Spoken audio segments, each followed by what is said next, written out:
69條隧道，現在有50個出口已經被修復完成，也就是說，它恢復率已經到70%。CIA 到現在都沒有搞清楚他們的地下飛彈脈絡跟網路究竟有多麼複雜。據報，伊朗至少還有1000枚戰術飛彈。他現在最重要的是，他們得到一個新的訊息，就是說，伊朗已經全面恢復無人機的生產，伊朗已經完全準備好下一場戰爭。他接着要打，那下一場戰爭什麼時候要打？就等着你美國犯錯的時候。首先來看到第一條的火線話題，中東戰局是不是已經到失控？現在是誰都停不下來了嗎？伊朗跟美軍方面是從空袭、飛彈到商船都在做打擊，這一場衝突還剩下多久的一個誤判空間？還是已經升級為更激烈的戰爭模式？第二件事情，大家還記得嗎？川普當時喊話說1週內就可以跟伊朗方面達成協議，但是現在看起來完全不是這樣子的。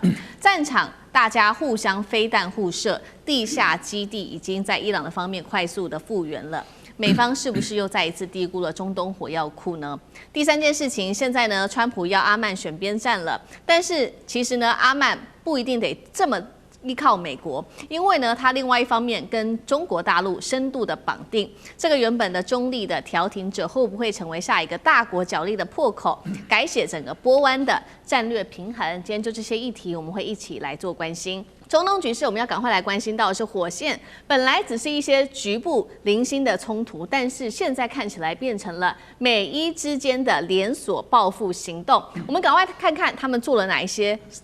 打擊哦。先來看伊朗，伊朗的革命衛隊对美軍的第5艦隊巴林總部跟他的空軍還有他的直升機基地發動了飛彈跟無人機的攻擊。另外呢，在海上還對美國的貨輪，包括了這個叫帕納亞號跟他的地中海薩里斯卡號發動打擊。主要的原因是什麼呢？因為美國其實在前一天才攻擊了伊朗。我們來看到美國的動作，再度的對伊朗的一個通信塔發動空襲之外，美軍的炮火還擊中了伊朗的油輪聯星號等等一系列的打擊。針對於伊朗的攻擊，美軍的中央司令部也急忙強調說，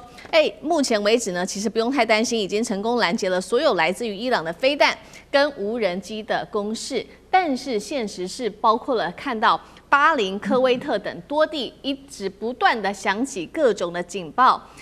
雙方的戰火現在可以看得出來是越來越激烈了，會不會失控？川普還說1週內會達成協議，真的有可能嗎？委員怎麼看？川普這個人長期以來就是自說自話、自導自演的高手哦。那麼川普說很多事情都會達成協議哦。如果川普說的都成真的話，俄烏戰爭早就結束了。到現在俄烏戰爭還在天長地久的打下去，不曉得要打到哪一天了。那麼當然，對川普來講，他之所以要不斷的強調說馬上就要達成協議了，最主要的原因就是因為很顯然的，川普並不想再次的進入這個美伊的戰場，他並不想再次進入伊朗的戰場。所以呢，現在我們所看到的美伊的停火，坦白說是一個很脆弱的很不穩定的停火，就是宣告停火很容易，達成協議很難。所謂的宣告停火很容易，就是說呢，現在就算你跟我零星的打一打，我們彼此還可以說是停火哦。雖然這已經看起來不像是停火了，這就是一個明明就不是停火的停火。那麼只要大家還願意演，那麼這個停火就持續下去。但是要達成協議根本就不是一件容易的事情了。那麼所以在過去這幾週的時間，我們不斷的看到美國跟西方媒體在上演一個戲碼。這個戲碼就是你又看到新聞公布說，美媒表示這個美伊幾乎要達成協議了哦，然後呢，甚至上週我們還看到說，這個協議的草案已經放在川普的桌上了，等待他做最後的拍板定案。可是每一次這樣的新聞釋放出來之後呢，都被伊朗打臉，或者是每一次這個新聞釋放出來之後呢，很快就無疾而終了。所以川普在演什麼？他就在不斷的上演達成協議的戲碼，用達成協議這樣的一個利多訊息來拖延這個停戰的時間，因為當然拖得越久，對他相對來說越有利啊。他坦白講就是想閃人了嘛，那麼能夠拖久一點，能夠不要回來，這是最好的。對，可是但是很難吶，很難的原因很簡單，第一，全世界都在看啊，就你要達成協議，你總要有個協議啊。你現在夾着尾巴逃回去了，就算你拿古巴來出氣，可是大家都知道你在這個伊朗是受到重挫了，你是顏面盡失的，所以呢，橫豎你還是要達成某種程度的協議。可是問題是，這個協議幾乎是不可能的任務嘛，因為雙方的要求跟立場完全是天差地遠的。伊朗所提出來的要求是美国完全不能接受的。如果美國接受了伊朗這個要求的話，不但退回當时伊核協議，還倒退1萬步啊！那這場戰爭是白打了哦。可是對伊朗來說，他付出這麼大的代價跟犧牲，他如果沒有達到這個最終極的目標，他的人都是白死嘍。所以其實坦白講哦，就現在看起來，這種脆弱的、不穩定的停火協議，這個停火的這樣的一個宣告，隨時都有可能破局。那麼對伊朗來講，我根本就認為他早就已經做好準備了哦。他看這個第5艦隊，看美國的這些艦隊去封鎖他的這個荷姆茲海峽，已經看得很不順眼了哦。那麼只是因為礙於停戰這2個字，所以實在是找不到什麼理由來攻擊他們。可是今天如果這個局勢持續的這個惡化下去，大家從原先的零星的小打小鬧哦，到這個稍微具有規模的一些衝突之後，很快的這個所謂的宣告停火就會馬上破局了。那麼對伊朗來說，他早就準備好了。該修繕的東西都修繕好了，該重新生產、重新補給的也補給完畢了。伊朗早就準備要打下半場了，現在就是看川普敢不敢一起下場來打這場仗啊！好，所以現在看起來，這個第一波嗎，是成為最近期來伊朗最大的一波的一個軍事打擊，除了是在往第5艦隊的方向，還有這個空軍基地。而且另外一方面，其實呢，現在同一時間，其實外界最擔心的是，剛剛委員也特別幫我們提到了有關於它的這個飛彈的一個修復的一個進度，尤其是地下飛彈城。因為呢，現在說這個飛彈城的修復進度已經高達了70%。我們來看一下細節，是 CNN 做的一個最新報道，他說呢，被伊朗打的當時破壞的地區包括18座的地下設施跟69個隧道，但是呢，關鍵點是50個已經完成了修復，而且飛彈城呢，美軍真的要拿下真的很困難，原因就是大家都知道它，因為它地層非常的深，所以呢，美軍不斷要去打這個很精準的飛彈之外，還要用這種重型鑽地彈，還要有完整的情資等等。但是伊朗現在要修復有多簡單呢？只需要派他的工程車跟他的施工團隊。伊朗的副司令最近呢，又很有自信的在喊話，他說伊朗永遠不投降，戰爭不可避免。飛彈城會不會成為非常對於伊朗來說非常重要一個成功的關鍵？幹哥怎麼看？你看看伊朗哈，當時在就是說去年那個12日戰爭哈，當時就已經被以色列打個稀巴爛，可是他現在你看69條隧道，這很多啊，對不對？已經修復50個了，而且我可以告訴你，修復絕對沒有你想象中那麼困難。知道為什麼嗎？因為當時美國用的是所謂是不管炸彈之父啊、炸彈之祖啊、GBU-57啊、超級鑽地彈。你打下來之後，你把設施摧毀了，可是你沒有把那個地方夷為平地啊。對。所以老實講一句，只要工程車能夠再開進去的話，你能夠再把那個隧道給打開的話，你就很容易修復了。而且修復沒有太大的科技成分在裡面，你只要有工程車，你只要有重型挖土機，你就可以做得到。所以7個月來，69條隧道，現在有50個出口已經被修復完成了，也就是說，它恢復率已經到70%。你覺得這是很困難的事情嗎？完全不會，完全不會。而且我可以告訴你，伊朗的地下飛彈城不僅僅是在伊斯法罕而已，還有很多個周邊的衛星城市都有四通八達的道路。其實說句實在話，這個連 CIA 到現在都沒有搞清楚他們的地下飛彈脈絡跟網路究竟有多麼複雜，所以說到現在為止，你說它的恢復的程度會讓人家很驚訝。CNN 特別去做深度報道，他才發現說，絕對不是國防部，絕對不是赫格塞斯當年講的那樣。赫格塞斯在這個用了 GBU-57之後，他就說，從此以後你們伊朗再也沒有國防工業了，因為都被我們美國人收拾得乾乾淨淨。真的是這樣嗎？其實不是這樣哦。據報，伊朗至少還有1000枚戰術飛彈，這些戰術飛彈只差沒有裝上核子彈頭而已，它就會變成貨真價實的核子武器了。所以美國為什麼那麼緊張？為什麼一定要你交出濃縮鈾？就是因為他知道伊朗的庫存的地對地戰術飛彈還有很多，而且不是用數據統計的出來，沒有辦法統計。為什麼？因為伊朗已經準備了20年了，所以你在現在看這種情況，你就會發現說，哦，原來伊朗真的它能夠恢復得這麼快，沒有錯。而且它現在最重要的是，他們得到一個新的訊息，就是說伊朗已經全面恢復無人機的生產。大家知道，無人機的生產技術多拜中國之賜。俄羅斯現在用的最好的、最普遍的叫見證者無人機，那是一種大型的、可毀的、可自毀的无人机，但它不是那種小貓咪、小蜻蜓，不是那種，它是很大一架，摆到我們這個桌子上面的話，可能會占滿的，所以它是一种大型自殺无人机。俄羅斯用的最多的就是這種。現在伊朗现在全面恢復生產見證者無人機了，而且它恢復的程度會令美國很驚訝，怎麼會那麼快？所以你從這些種種的跡象你來看來的話，就是說，伊朗已經完全準備好下一場戰爭，他接着要打了。那下一場戰爭什麼時候要打？就等着你美國犯錯的時候。所以我們就要看到說，他們已經準備20年，所以說他的再20年的力量，他一定是有些蓄積出來，只是他沒有在宣傳上面告訴你說，我還有什麼東西，我還有什麼能力。其實老實講一句，伊朗的韌性就是這樣子，它是一個古文明，1000年的古文明，所以說他必須，他知道說他能夠有的優點在哪裡，缺點又在哪裡。所以我覺得，如果說川普沒有想清楚這件事情，應該在最短的時間內把它解決掉的話，對於伊朗而言，它只有是以逸待勞。為什麼？因為你不可能再發動像上次那樣的作戰。因為那太昂貴了，美國國內的輿情絕對不會答應再這樣對付伊朗，而且伊朗可以說恢復的能力的話，我覺得比以前要更加的強，所以這個就是說戰爭不宜再繼續下去，會越陷越深。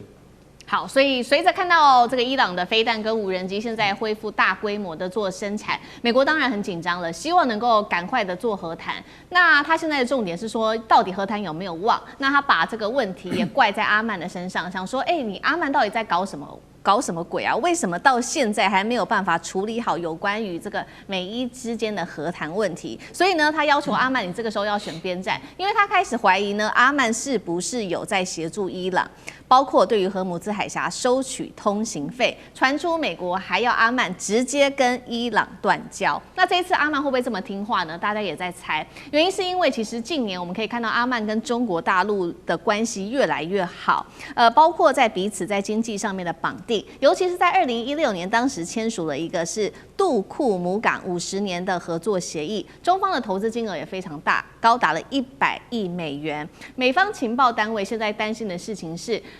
這一次會不會複製？中國會不會複製比照當年的非洲布吉地的模式？也就是說，從建設在當地的商港開始，然後呢變成工業區，這些都是經濟上的模式，然後再轉為在當地直接建立軍事的存在。這個是美方所擔心的。那接下來原本比較中立的阿曼，在美國要求要跟伊朗斷交之下，會願意同意嗎？那中國可能在阿曼建立所謂的軍事存在嗎？那阿曼又會同意嗎？漢庭怎麼看？首先，因為阿曼他在傳統的外交就是誰都不得罪，是溫和中立不結盟的代表，所以他對伊朗呢本來就是好鄰居，而且呢也是德黑蘭非常信任的一個對話窗口，對美國也是長期合作的夥伴，而且讓美軍來使用他的港口設施。對中國大陸呢，他也是“一帶一路”的積極響應者，所以他跟大家都好。但現在因為戰爭的關係，美國逼迫他要選邊站。但阿曼基本上還是不會改了。因為中立就是他的立國的根本，他如果放棄中立，等於自廢武功。再加上過去從2015年他促成了伊核協議，到近期呢，他也去調解美伊的談判、也門的停火，所以他中立的調停者是他過去這麼多年以來累積的聲譽跟國際資產。那他總不會幹掉自己砸了自己招牌的事情。而且地理的環境就長在那邊，他就跟伊朗來共享荷姆茲海峽，他也不可能去得罪伊朗，那他呢也不可能去徹底倒向美國，所以這是他仍然會保持中立。那現在大家關心的是說，美國施壓有沒有可能把阿曼推向中國呢？只能說有可能，因為這是一種推力效應。首先在經濟方面，那中國大陸是阿曼最大的貿易夥伴，它的杜庫姆港項目幾乎是整個阿曼國家轉型的重要世紀工程。所以，當美國一方面揮舞着制裁大棒的時候，那中國大陸的投資合作就覺得，你更加可靠，而且也無害。那因為呢，在政治上面的對比，中國大陸長期強調不干預內政，他也很支持阿曼彼此之間的斡旋跟中立的這個狀態。這和美國順我者昌，逆我者亡形成了鮮明對比。所以阿曼的外交官巴德爾在跟大陸的外交部长王毅通電話的時候，就也說了，希望大陸能夠為地區和平有更大的貢獻。那因此呢，雙方在美方不斷的施壓，大陸這邊呢展現了一種人畜無害的狀態，包容的狀態，反而更有可能讓阿曼倒向中國大陸，或內心就更加偏好中國大陸嘛。所以，這不僅是一個所謂海峽的通行費，它其實也揭示了幾個趨勢。第一個就是美國角色的改變，從過去它是安全的提供者，現在呢變成了威脅的施加者啊！你不聽我的話，我就整你啊，對吧？那以前呢，它是透過利益捆綁的方式，大家來跟美國一起討好處，但現在就退化成為武力威脅，你不聽我的，我就炸你啊！那反觀呢，是中國大陸的模式越來越吸引人，因為大陸也是和平的斡旋者跟和平的倡導者，然後不斷強調，反正大家一起來賺錢拼經濟，那大家就自然的更加喜歡。所以對於阿曼來說呢，中立是必然的。那對於世界來說，其實可以看到是整個舊秩序的裂痕。阿曼的一個抉擇，也可以當成是整個國際關係走向的一個小小風向標。好，我們持續關心在中東的戰事。現在伊朗是全面的攤牌了，擊落了美軍的 MQ9之外，還對 F-35開火。最高領袖怒吉塔巴最新怒嗆美國去死哦！波灣也拒絕當美國的避風港，這是來自於怒吉塔巴的最新發言。那歡迎觀眾朋友在留言區跟我們一起做互動。如果您認為說伊朗接下來還會祭出更大的一個報復行動，可以在留言區寫下1；如果您認為說伊朗會逐漸的收手的話，可以在留言區寫下2，來跟我們做更多的互動。好，3個火線話題呢，今天也會請來賓來特別幫我們做解答。一邊呢，我們看到美軍還在跟伊朗談判，但是呢，他對於伊朗的攻擊卻是持續的，尤其是針對南部地區了，飛彈陣地還有他的水雷艇都發動了攻擊。那美國說這個叫做自衛打擊。那還是他其實是因為談判已經失效了，所以做一個軍事升級的一個動作呢？再來看到伊朗的報復行動，不只是擊落了 MQ9 無人機之外，剛剛講了嘛，最高領袖還放話，這個對美國喊話之外，還說波灣不再是美國的避風港，甚至直接在軍事行動上面直接對 F-35還有這一款 RQ-4全球鷹無人機開火，中東局勢會不會進入下一波的新的升級衝突呢？好，最後來會關心的事情是，美伊談判其實呢談到現在最關鍵的問題其實是濃縮鈾的問題，到現在還沒有一些的進度。伊朗說了最新消息說，接下來他可能會把他的高濃縮鈾交給中國大陸來做保管。如果真的成真了，川普有可能去接受嗎？今天就這些議題，我們都會一起來做關心。好，我們來關心到的是，美伊還在談判之際，我們看到美國方面就已經對伊朗做出了攻擊。那麼立刻的，伊朗革命衛隊有了最新的反擊動作。我們來看一看現場的最新畫面。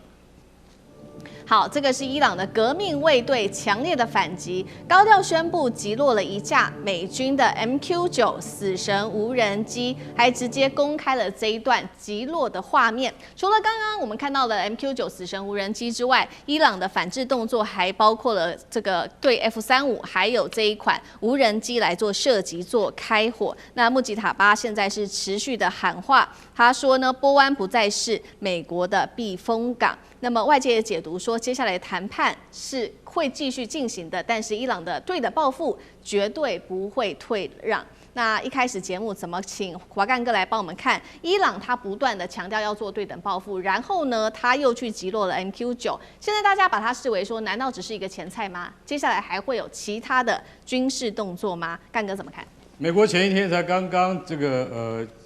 去這個攻擊了阿巴斯港啊，對不對？那個伊朗的水雷艇啊，他說因為這是最後的威脅，就是現在目前伊朗的那個水雷艇在波斯灣還有布雷的可能，所以他們集成了2艘。然後也對於沿岸的這個飛彈陣地呢進行了攻擊。可是伊朗今天馬上就公布了他們擊落 MQ9 的影片啊。我說句實在話 ，MQ9 這個無人機被擊落的意義很重大。為什麼？來提醒大家一下，大約10年前，伊朗最負盛名的，可能是他們建國以來最優秀的指揮官，也就是革命衛隊 IRGC 的領袖蘇萊曼尼少將，他在巴格達機場啊，他是伊朗革命衛隊領袖，但是他在巴格達機場竟然就是被 MQ9 用地獄火飛彈2枚直接命中而死。所以說 MQ9 他今天會在伊朗上空再度被擊落，他的尋找目標是誰？你就會在想啦，他不會沒有事跑到那邊去的，因為 MQ9 不像一般的自殺無人機，它既不是柳葉刀，它也不是彈簧刀，它是高空偵察與攻擊型無人機。這架無人機很貴的，因為它的單價要到5000萬美金，然後它身上最多可以帶8枚地獄火飛彈，它是百發百中的一種攻擊武器，滯空時間可以長達8個小時。所以你說說看，伊朗公布的這個畫面，代表說它用的是什麼？我的揣測是紅旗9型，因為只有紅旗9能夠打到這麼高的高度，大約在4萬英尺高空去攔截死神無人機，然後這只有中國提供的紅旗9才能夠打得到。另外一種紅旗19，那是相當於薩德系統，也就是更加的高空啊。那所以說，但是2個不一樣的系統，我認為只有紅旗9能夠把這個死神給打下來。然後伊朗他也宣布了，他對於侵犯領空的另外一架 RQ-4 全球鷹無人機進行了攻擊，好致使他什麼落荒而逃。另外還有一架 F-35，但這兩者呢，那攔截程度就更困難了。為什麼？因為 RQ-4 比死神還要飛得更高，它可以飛到5萬尺高空。如果今天伊朗你能夠攔得到 RQ-4 的話，那它是全球鷹，因為它可以滯空12個小時，非常久的那個單價都不是我們現在看到的那種可犧牲的無人機可以比擬的。所以你真的攔到了 RQ-4，請把影片給我們所有人看，這樣可以誇耀我們革命衛隊的實力嘛，對不對？甚至你還趕走了 F-35，哇，那不簡單了，逆中戰機你都抓到了。所以我的意思是說，如果今天 IRGC 有這麼的這個神勇威武的話，應該把這些畫面就是說釋出給不管是半島電視或者是我們其他的這些平台來看一下，就是說，可見得革命衛隊它既然還是有它攔截美國終端的這個空中力量的一種實力，這是很不簡單的一件事情。如果說真的這些飛機被你打跑了的話，代表說你有攔得到他們的機會，這件事情的意義上面非常的大。所以穆吉塔巴也就是現任的伊朗最高領袖，他說，Go to hell， 美國你去死啊！以色列你去死啊！他說 Go to hell， 是不是他因為這樣子有了底氣呢？他的意思是告訴你說，我打得到，我攔得到，只是我不這樣做而已。可見得美伊之間的較勁遠遠超乎我們的想象，其實後面可能會更加精彩。好，所以這一场軍事衝突有沒有可能升溫哦？至少我們看到這個伊朗的態度已經表明得非常的強硬。那是不是波灣國家現在在中東的波灣國家看到了目前的情勢，所以在態度上面、戰略態度上面，是不是有開始轉向？我們也好像觀察到了類似這樣子的一個跡象。所以呢，我們看到此刻在這個時候敏感的時候，川普繼續的推他的這個亞伯拉罕協議，要求多個國家繼續呢跟以色列的關係，希望能夠比較正常化。那這些他要求的國家包括了有沙烏地阿拉伯、卡達、巴基斯坦、土耳其、埃及、約旦等等。他甚至還說，伊朗啊，你未來還是很有機會可以加入的。那我們也看到波灣國家有幾個已經開始出來表態了。首先出來表態的是巴基斯坦，直接拒絕說加入這個協議。再來就是沙烏地，他就說呢，這個如果巴勒斯坦無法正常建國的話，他也不想要去加入這樣子的一個協議。現在其實海灣國家最擔心的事情就是說，過去美國其實可以保護他們，但是現在好像感覺呢，在這場美伊戰事裡面來看的話，他們反而變成擁有美軍基地，變成了美國的箭靶哦。那另外一方面，伊朗的總統不斷的跟這些中東國家地區的這些盟友來通話。首先，他跟這個沙烏地阿拉伯喊話之外，還跟埃及總統通話。一直強調兄弟情誼，來看一下目前這些中東海灣國家他們的態度，漢庭怎麼看？川普很厲害啊，因為他直接說要求大家強制來簽，那怎麼強制呢？結果沒人理他啊，唯一能夠出來表態的幾個都說他不願意。那為什麼川普要做這件事情？就因為現在戰事進展不順利，他總要找一個可以成功的點。如果他真的讓大家來簽，他贏麻了。那再來呢？這也是給以色列一個交代嘛。他如果希望能夠讓戰事順利的結束，好像有點對不起以色列啊。那不如大家來簽這個協議，這個協議對以色列是比較有利的。那而且呢，就算簽不成，幹嘛呢？沒關係，反正本來就是沒有的東西啊。如果能多贏一件事情，就多贏一件事情。但這反而能夠看得出來海灣國家對美國的不信任，為什麼呢？因為過去以來，中東這些國家對美國的信賴基礎就是你們在我的土地上駐軍，對吧？我跟你們買軍火、買美債，那你們要來保我平安。但現在呢，這個美軍基地已經未必等於平安了，而且變成伊朗第一波的打擊清單，包含卡達、科威特、巴林、阿聯都被打了。那過去承諾美國會優先保護盟友，現在來看，你好像也沒有保護我們啊！而且你在發動戰爭，你也沒有先告訴我們啊，等於直接把我們推入火坑啊！而且以前覺得美國跟以色列可能地位差不多，或美國可以稍微壓制一下以色列，現在看起來好像美國完全被以色列牽着鼻子走。所以這已經不是叫海灣國家懷疑美國了，而是親眼看見這個保險根本就沒有用，所以才會這麼多的國家都譴責啊，不僅是譴責美國的這麼作為，而且就連現在呢積極在穿梭美國和伊朗和平的巴基斯坦，他也不願意來配合美國這個無理取鬧的這個條件。所以如果問說未來這個美軍的駐軍還會不會恢復到原有的規模呢？短期肯定是不敢啊，長期呢會縮減。你看，像現在哪有一個中東國家、海灣的國家，然後敢在選民面前繼續講啊，這個美軍繼續過來，對吧？我們要擴大這個美軍基地，或者是恢復，沒有嘛？你越恢復，那伊朗就繼續打你嘛。所以伊朗也講得很清楚，哪邊有美軍基地，他就繼續打，而且就是成為潛在的攻擊對象。所以海灣各國當然就害怕繼續被騷擾，繼續被襲擊。所以現在呢，美軍他當然還有的，他不會連夜就被趕回或者是請走，但是長期一定會被禮貌性的邊緣化啊，減少你的部署啊，減少攻擊型的機種啊。然後那如果現在已經被打殘了，他也就慢慢的沒有要等它恢復啊。所以長期來看，一定是什麼？一定是大規模的縮減。畢竟大家害怕的不是什麼伊朗太強，而是怕美國跟以色列繼續亂搞，那他們不知道該如何是好。對，所以現在海灣國家的態度，其實大家也在尋求自保哦，尋求一個比較平衡的路線。那我們另外一方面也看到說，那到底這個美伊和談有沒有一些的進度呢？現在根據最新的消息指出，其實關鍵問題還是卡在濃縮鈾的問題。那現在伊朗方面已經想出一個最新的方法，能不能就此來做一個折中的方法呢？就是他們打算接下來把這些高濃縮鈾放到中國大陸去，但是重點來了，川普會同意嗎？因為他認為哦，在美國的眼裡，中國大陸跟伊朗的關係非常的好，有經貿上跟外交上面的合作。那玉君又怎麼看？這個可能是這個川普最痛的那條神經吧。就是他同意也不是，不同意也不是。對，因為对他來說，中東是他一個戰略的堡壘就是他這個石油美元的基礎。那你看，川普他在國家戰略上，他是希望繼續取得不管是能源或者是海上的這個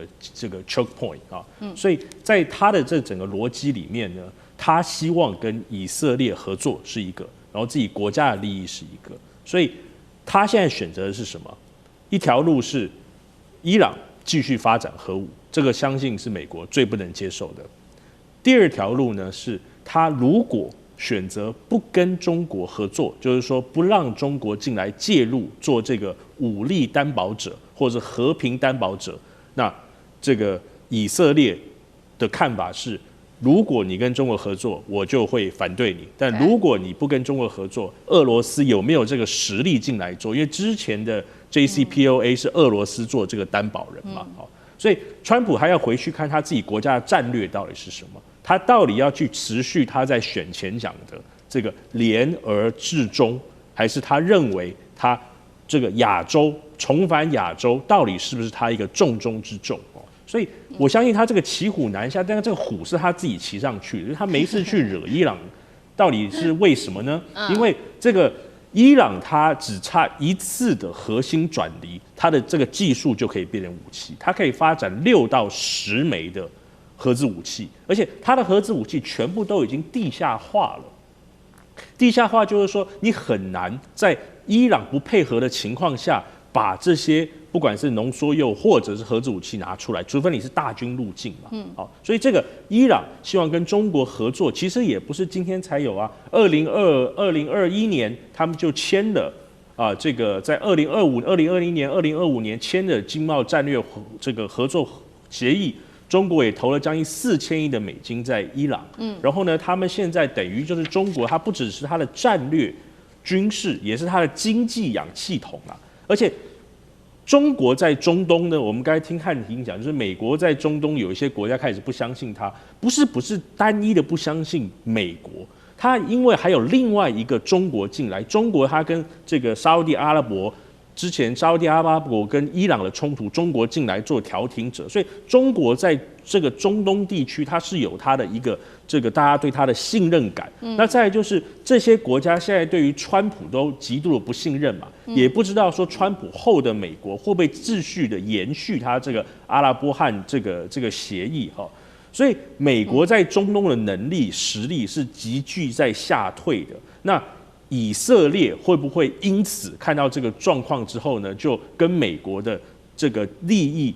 完全的切割？那這個就對於美國來說就是非常非常不好的問題。那中國現在變成伊朗或者未來更多世界的這個制裁中心的話，我覺得對於中國的崛起，就是東升西降，對於中國是很有利。在伊朗的部分，穆吉塔巴下令濃縮鈾，他說絕不出境。再來就是伊朗的飛彈、無人機，現在根據了解已經全面的復活。美軍彈藥見底，軍售又喊卡，川普這時候不敢再打了嗎？今天就這些議題會一起來做關心。節目一開始，我們先歡迎在場來賓，清華大學講座教授張延廷張將軍。思明好，大家好。台大哲學系教授苑舉正老師，思明好，各位觀眾朋友大家好。好，還有陸軍退役少將厲正傑將軍，思明好，各位觀眾大家好。好，觀眾朋友記得先幫我們的節目按讚，並且在留言區寫下熱推。如果希望跟我們互動，跟我互動可以寫下思明我在哪一個城市收看，那也請大家幫忙按下熱推鍵，如果有看到這個鍵的話。今天呢，節目我們要特別來關心3個火線話題，等一下請來賓特別幫我們做解答。先來看到有關於美軍戰力的部分，在這一場美伊戰事打到現在，美軍的戰斧飛彈已經發射了超過1000枚了，這是最新的一個數字統計。那麼薩德系統現在也消耗了大約最多呢，甚至達到了80%。愛國者飛彈的庫存現在也已經這個過半見底了，美軍真的還撐得住嗎？第二件事情是，沒有想到伊朗的最高領袖穆吉塔巴在此刻又再出來喊話了，怒嗆說濃縮鈾我們絕對不會送出去外面。同時呢，他也特別提到了這個伊朗的戰力的部分，現在無人機他說6個月內已經快速的回血了，飛彈庫存還有70%，地下的飛彈基地還有90%都已經正式的重啟。難道伊朗在為下一輪的反攻全面備戰嗎？最後一件事情，今天也會來關心到的是，美國現在喊說對台軍售的部分140億美元確定要暫停。另外一方面就是它的聯合空對地的飛彈庫存剩不到20%，還有42架軍機是戰損的，損失金額高達290億美元。所以川普現在說他要談判，是要止戰，還是為美國內部來做止血？今天就這些議題，我們都會來一起做關心。我們先來看到的是伊朗的最高領袖哦，這來自於路透社的最新爆料，穆吉塔巴下令說濃縮鈾絕對不得運出國境。大家就在看說，穆吉塔巴你的底氣到底來自於哪裡呢？那麼西方媒體特別做了一個披露，整理的是 CNN 跟紐約時報兩個媒體特別一起整理起來的這個數據顯示，伊朗的軍工體系因為正在快速的恢復，給了穆吉塔巴更多的底氣，包括在無人機的產能上，最快6個月內就會完全可以恢復。再來就是飛彈的庫存仍保有70%戰力，機動的發射車現在有70%正在正常的運作當中。再接下來包括了地下的飛彈基地，還有90%恢復運轉當中。也代表了一件事情，就是美國過去說要癱瘓伊朗，現在看起來根本就沒有做到這樣子的一個事情。來自於美國情報圈，現在更擔心的是，伊朗接下來會做的事情，就是透過無人機海的戰術，恐怕是接下來他會打的這個戰術。那麼一旦戰事再起，以色列跟波灣都在伊朗的打擊範圍之內。另外，華府還有擔心的另外一件事情，就是來自於里海這一條線，有了來自於俄羅斯的各種武器上面的資源協助，包括俄羅斯現在正在透過里海這邊持續向伊朗輸送的物資，有無人機的零件、飛彈相關的材料，還有谷物、民生物資等等。而且這些里海是美國進不去的，原因是因為根據2018年的里海法律地位公約，美國的軍艦是不能進入到里海的。所以華府智庫這樣說，他說里海對於美國來說幾乎就像是不存在的黑洞。節目一開始特別要請教苑老師了。我們先來看到穆吉塔巴下令的這個濃縮鈾，他說絕對不會送到國外去。那麼伊朗是真的有足夠的底氣去喊這樣子的一個話嗎？再來就是里海的生命線對於伊朗的軍事能力有多大的提升？苑老師怎麼看？我覺得這裡頭的話呢，穆吉塔巴的個感覺上呢，就是從這句話裡面已經知道他的確是一個強硬派啊，因為說呢，伊朗的濃縮鈾絕對不往外送的時候呢，原來最早先是伊朗可以談的。啊，是在談的。原來他們所有的這個談判的協議當中的話呢，就有。那麼最不能夠接受，完全不能夠接受任何的濃縮鈾沒有送出去的話呢，不是美國，是以色列啊，以色列會面對直接的威脅。那麼現在的話呢，我覺得呢，你剛剛問到我說伊朗有沒有這個底氣的話呢，我覺得呢，伊朗有2方面的底氣。但是還有一個最重要的一個底氣是第3方面，前面2方面的話呢，伊朗自己的飛彈也好，無人機剩60%，然後飛彈的話呢，除了製造能力的話呢，還有70%，另外飛彈發射器的話呢，據說呢也有65%，那再加上他們地面上的話，地底下的製造武器的這個能力的話呢，沒有受到美國狂轟亂炸的減損，所以這是第一個。然後第2個的話呢，伊朗呢面對了這個霍爾木茲海峽的控制當中呢，會底下有這個袖珍潛艇，然後上面的話呢，影響到這個世界的經濟，也構成了一個談判的王牌啊。那麼這個的話呢，也是非常重要，也導致說它的這個濃縮鈾的話呢，大家都知道嘛，伊朗本身要生存，經過這一次的攻擊以後呢，確實是把美國看穿了。然後這個第3個部分的話呢，就是里海，大家要知道，伊朗長期來受到了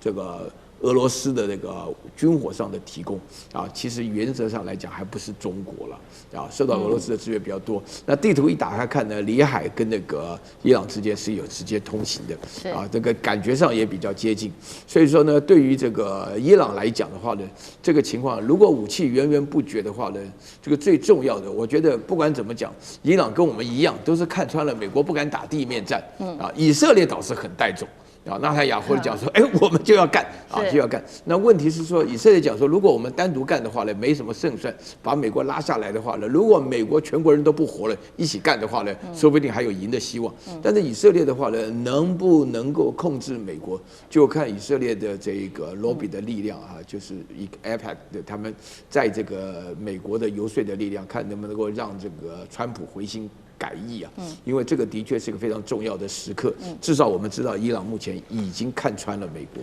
好，一方面美國也是迫於現實，不管是在軍事上面的壓力，或者是在成本上面非常的燒錢，打這一場仗。那另外一方面，剛剛說了，這個穆吉塔巴現在又喊話，說他還想要他還會再繼續打下去，可能會再做報復。再來就看到伊朗的戰力正在快速的恢復當中，真的有可能打這一場持久戰嗎？那厲將軍又怎麼評估？我們經常講打仗打後勤，內行的人是看後勤。後勤有哪幾樣呢？第1個補給，第2保修，第3衛生，第4運輸哈。那大概有這4大個項目。那我們從這4大項目來看看，這個停戰開始，4月初停戰到現在這2個月伊朗做了什麼事情？第一個我們看補給哈，伊朗第一個補給就是你東西沒有的話，你怎麼樣這個運來？那我們第一個看到伊朗在這場戰爭裡面，它的戰力保存做得很好。所以它很多的這種，包括它的導彈，包括它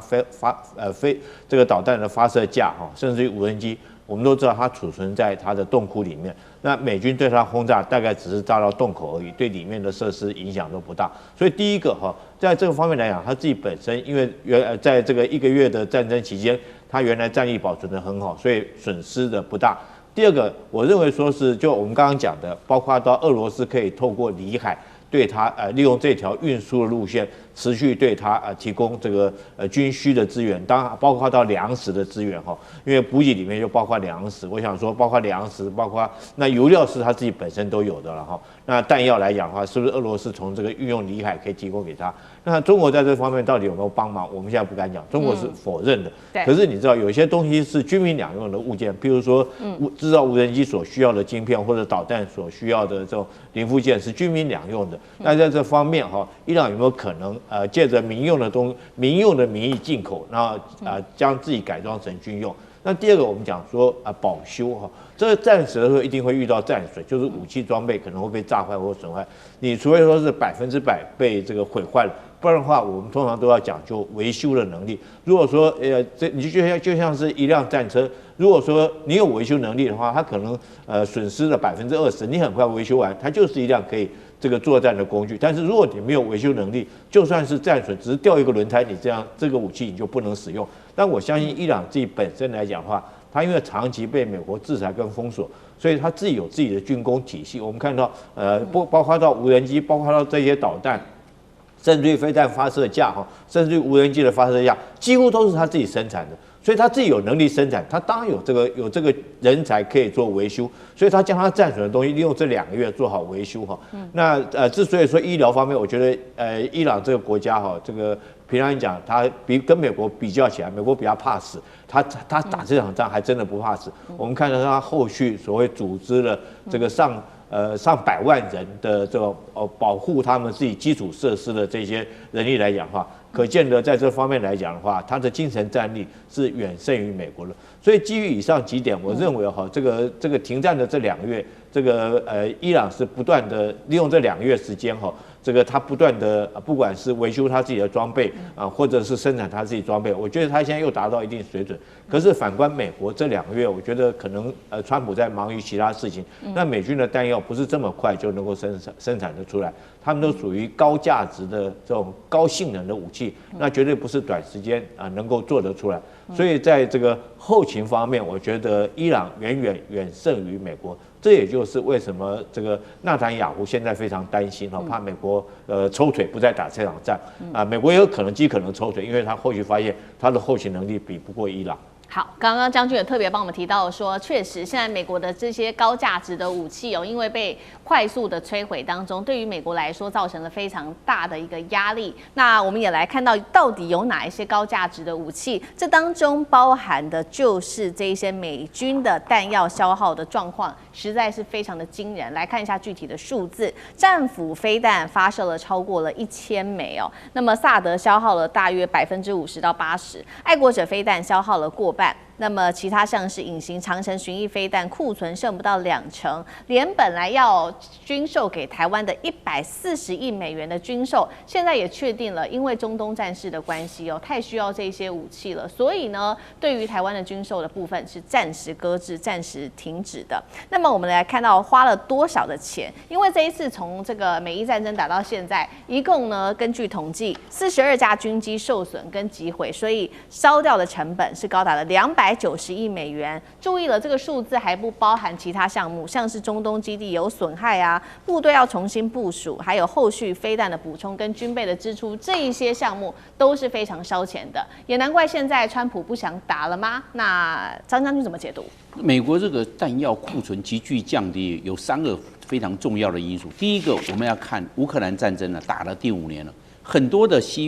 些西方國家，尤其是北大西洋工業組織，比如說德國。還有波蘭等等這些國家，都把武器調撥去支援烏克蘭。那這樣他們要去補充他們的庫存不足，都向美國買，所以美國已經大量給他們這些我們所說的北大西洋公約組織這些國家，它美國已經有大量的已經崩谷在那邊，美國的庫存當然就會降低啊。這個其實這是烏克蘭戰爭啊。那第二個，我们知道以色列啊，在這個巴勒斯坦加薩走廊這一帶跟哈馬斯的衝突，還有黎巴嫩黎南地區這個衝突，以色列向美國買了各式的彈藥15000個單位。他要補充啊，那美國也給，那美國這樣庫存就不夠多啦。同樣的，在這個伊朗的4天戰爭，美國大量消耗，那一大量消耗，真的庫存就要見底了。因為你們這個烏克蘭戰爭在用，這個以色列跟這個巴勒斯坦衝突在用，那現在他又在這個從2月28號打到4月初，總共40天，你這樣子，美國彈藥庫存真的就見底，而且都蠻貴的嘞。你看那個。薩德系統愛國者的飛彈啊，那1枚就是300多萬美金，換成台幣就是1億啦，很好記，都是價值不菲耶。所以美國要去想到還有2個這個重要因素，第一個，這個伊朗啊，一半以上是山脈，然後另外40%呢是高原地帶，真正的平原跟那個河谷可以適合耕種的10%，所以这個上面它挖山洞，結果你那個精準彈藥打山洞。裡面你打的是掩體，裡面的武器裝備好的，所以伊朗它有戰力啊。你打的是掩體而已，為什麼？你那個在這個洞窟裡，你怎麼炸裡面？沒有辦法。所以這個伊朗的這個地形戰略，它是有戰略優勢，而且它又大，超過164萬平方公里，它又大，所以它優勢在這個地方。再來另外一個非常重要的因素就是中國大陸對美國有做稀土的限制，現在都是精準彈藥，精準彈藥用稀土越多。那你這樣子稀土現在不夠了，不夠我怎麼樣能夠做？我有這方面的這個設備、人才、廠房都有，但是原料不夠，稀土這方面的原料不足，那我所能夠做的精準彈藥，現在打仗都用精準彈藥了，不是像以前的自主，我就把這轟來轟去，隨便轟，不是隨便轟，現在精準彈還有導引，這些導引的系統，你這個定位的系統都有稀土的成分在裡面，或多或少，那你現在稀土的所獲的來源都被中國大陸給限制住了，而且中國大陸是对美國最大的稀土供應國，你一限制，那美國的整個產能受挫，那現在就是急劇的消耗，所以就變成了供不應求，所以美國造成這個狀況。是，所以他現在要不要再去打第2波的戰爭，他就在籌措了，會不會跟第1波一樣，也沒辦法讓伊朗屈服。剛才厲將軍講到了，美國不要地面戰會造成大量的犧牲。那這樣伊朗底氣就夠了，你不怕，你不願意打地面戰，那我就跟你打地面戰，你要不要來？所以美國是有所忌憚的，不光是地面戰不打，而且最重要的武器彈藥的大量庫存已經消耗了很多，